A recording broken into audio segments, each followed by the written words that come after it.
Yo guys, I hope you are all well. This is going to be the first video in like a new series where we're going to be breaking down like a lot of the tracks that I've got going on, some unreleased stuff, some new stuff, just kind of diving into the projects and showing you a little bit more behind the scenes. This one today is for my new track, I Can't Tell What's Real Anymore. And if you haven't heard it, I would suggest doing so just beforehand. So just flick into the link in the description and give it a little listen, and then we will dive right in.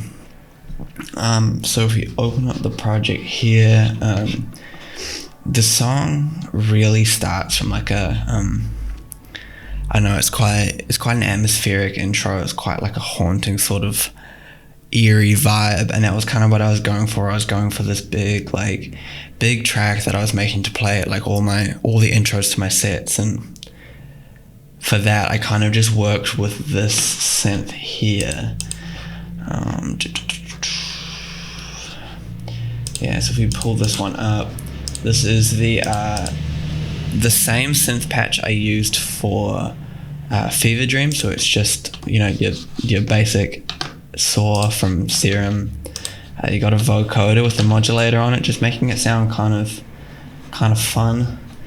And then you've got the saturator on there all the way to the full because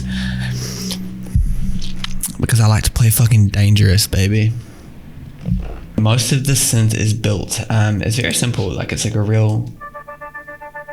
essentially just a pad, and this auto pan set to 1/16 is what really gives it a lot of movement. And if we go through into the master and we look at the mixer, we can see there's a tempo automation all the way through the intro, which is kind of what brings it through. And if you have this off it, like, it sounds dope, but you can't really tell, you don't really get any sense of like rhythm or any sense of like a beat.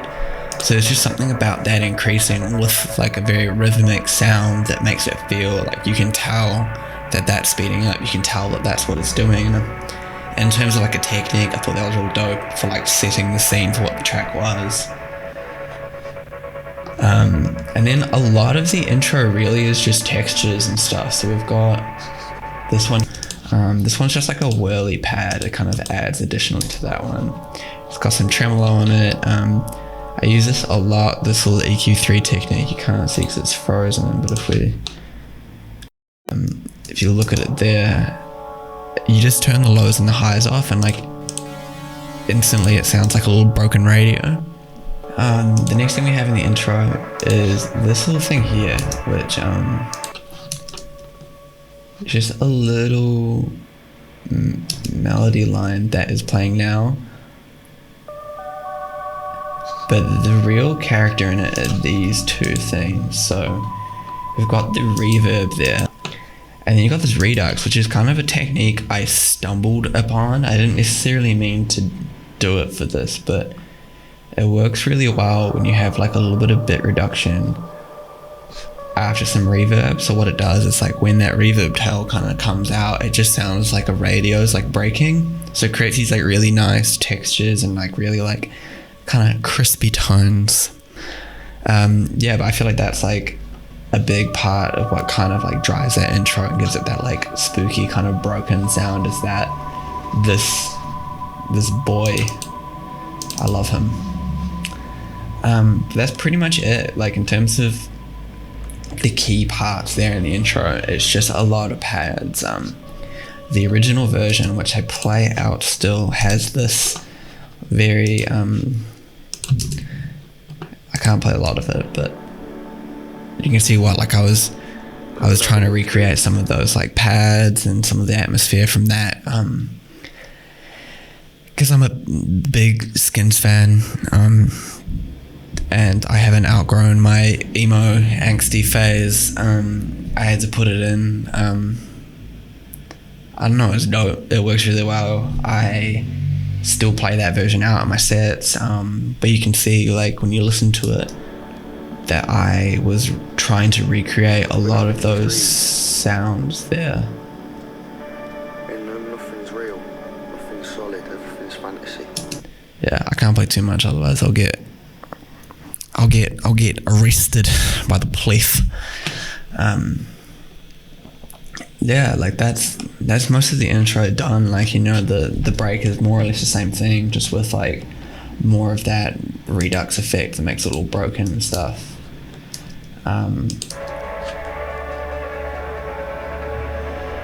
If we look in this section, so this is the technique I kind of discovered, not necessarily intentionally. It's quite a dope little technique to do when you're kind of like not inspired, but I'll show you up here because it's frozen.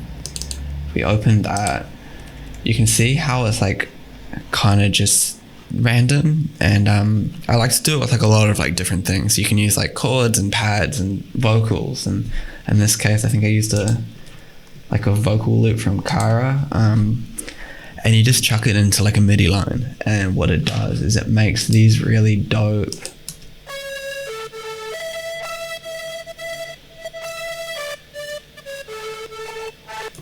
like, has so many imperfections there. Like, it's got, you know, it's off grid, there's like weird pitch things going on, like it just has these kind of like qualities that make it real like human, which is dope. So like I think that's a really cool feature in the song, but I use that a lot in like most of my production. I feel like that's just kind of a way to add some nice like organic elements to like what could otherwise be like a very, you know, EDM plasticky song. Like if I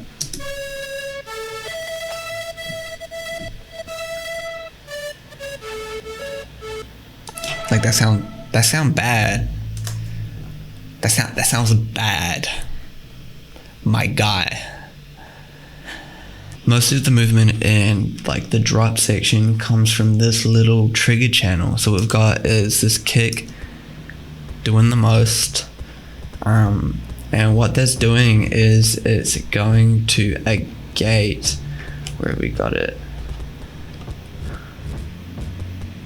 There we go. So it's going to a gate that we've sidechained. So we've got it, the signal from that channel coming in here, and then we've got it on flip, which does a really dope thing. So every time, like if you had it off flip,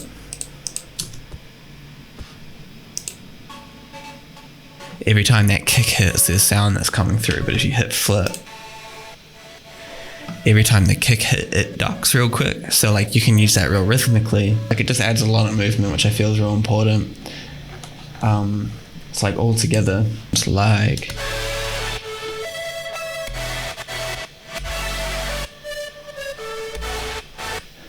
another little technique I use throughout it, just to kind of give it like, I don't know, like a little bit of tie together, was this reverb automation up here. So if you look in at that, it just kind of adds like a little bit of something extra that brings together those kind of empty parts with like a nice airiness, like a nice like a breath from an angel. That was what I was going for. So yeah, that's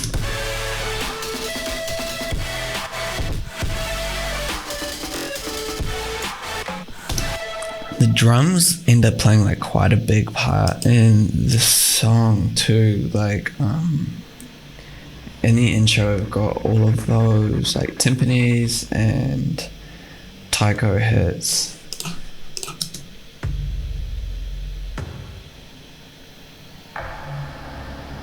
Which just really build that sort of atmosphere as well. We got those like stadium claps going through here with like a little almond break and a build up happening.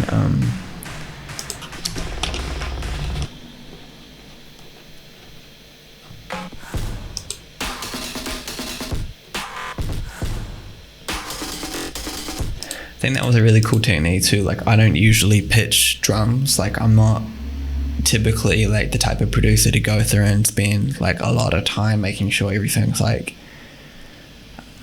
I don't know, like if it sounds dope, it sounds dope, you know. Like that's kind of my mentality when it comes to like creating But when you look at this, I noticed that that first break had like a lot of tonality. Like it just really had like a strong pitch to it. So when I did it, I had it play at the normal pitch and then up 3 for the second one, which is really kind of tied together the chord progression and the drums, and it just made it all sound like really kind of like married together, which was quite sick. And that was honestly pretty much it for most of the track. Like the track is quite a simple track with just like a lot of layers.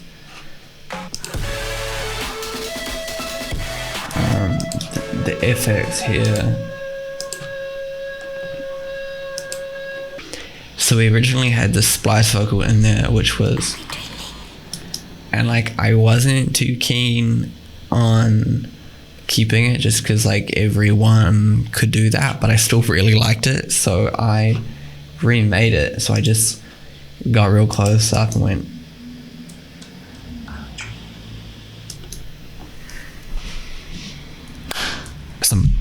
that's some award-winning shit.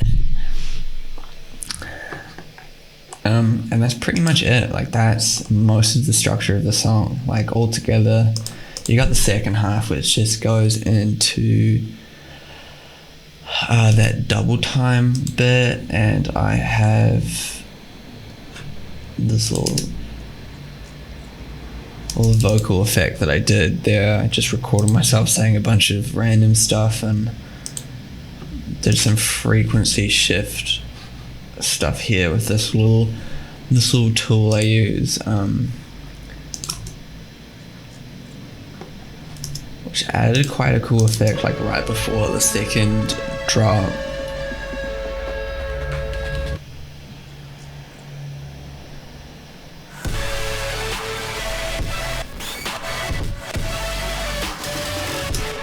And that's pretty much the track. So yeah, thank you guys so much for checking out the video. I'm going to be doing more of these, like I said, so if you haven't already, please subscribe here, please follow me elsewhere, and yeah, thank you for watching.